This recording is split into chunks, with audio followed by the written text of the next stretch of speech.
Lahat Wow! sila nagsitaguan na. Sige, tago pa more. Ha? Tatago kayo? Sa Senado hindi kayo makapagtago dahil kapag nagtago kayo, Ito yung sinasabi natin na hindi mahiwalay ni Senator Raffy Tulfo ang kanyang pagiging senador sa kanyang pagiging media practitioner o media broadcaster. Kasi tayo naniniwala na bilang isang elected government official ay pinagbabawal na ang practice natin ng ating mga profession. Kagaya nga ng sinasabi natin, pagiging media practitioner, pagiging media broadcaster ni Senator. Siguro, pwede pa nating tanggapin na pwede siyang magpatuloy sa pagiging broadcaster niya kung purely news reporting ang ginagawa niya. Pero ganito kasi sa mga issue na tinatawagan na lang nila kusa dyan sa programa nila, sa Wanted sa radyo at sa Raffy Tulfo in Action, ay parang gumagawa sila ng investigasyon, sariling investigasyon na ang may pakana ay ang pribadong kumpanya. Sa ating papalagay ay yung network na siniservisyohan ni Senator Raffy Tulfo as him being a broadcaster. Kung hahayaan kasi natin ng ganito,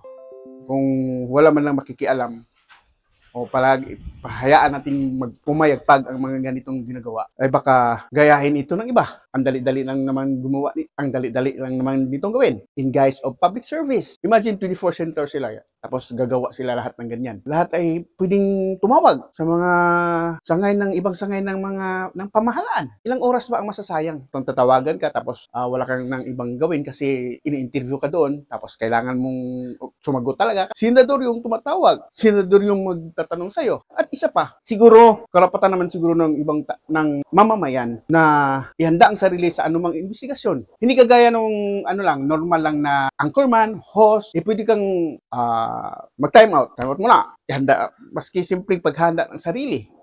Pero dito, pagka senador yung kumakausap sa'yo, tumatawag sa'yo, impronto sa telephone, magmumukha kang dyan mabubuli ka pa. Diba? Yan pa ang ginagawa ng ating butihing senador na nabubuli yung mga panauhin nila. Tapos pag ayaw pa nila hindi pa nila gusto yung nagustuhan yung sagot, tatakutin ka na, o sige, makukulong ka doon sa Senado. Kunyari, dadalhin doon sa Senado in aid of legislation. So, may hakbang tayong gagawin nito. Susulat tayo sa Senate President para mabusisi kung talaga bang hayaan na lang ba nating magpatuloy ang ganitong ginagawa ni Senator Raffy Tulfo. O baka wala lang gustong sumita kasi courtesy nila yan sa kapwa nilang senador. So, wala lang silang sumita. Kailangan ba talagang manggaling sa atin na halata naman masyado? So, kung kailangan talaga manggaling sa atin, ipagpatuloy natin yun. Kagaya lang dito sa issue ng Chocolate Hills na protected areas. Parang si Senator Raffy Tulfo, through the station, ay gumagawa na siya ng sariling investigasyon. Kadalasan naman talaga yun na nangyayari. Parang dahil kay Senator Raffy Tulfo, may bagong sangay ang pamahalaan. pag ipatatawag kayo sa Senado, hindi kayo pwede mag-excuse. Kapag hindi kayo pumunta, ipapasapinaw kayo. Pag nag-request kayo, makukontem kayo. Hindi po, the taong bayan needs an answer right here, right now. Kung masagot mo ito na maayos today, hindi na siguro ikaw patatawag sa Senado, hindi ko na kailangan siguro magkaroon ng hearing kasi nasagot na yung mga katanungan na nais namin malaman lahat.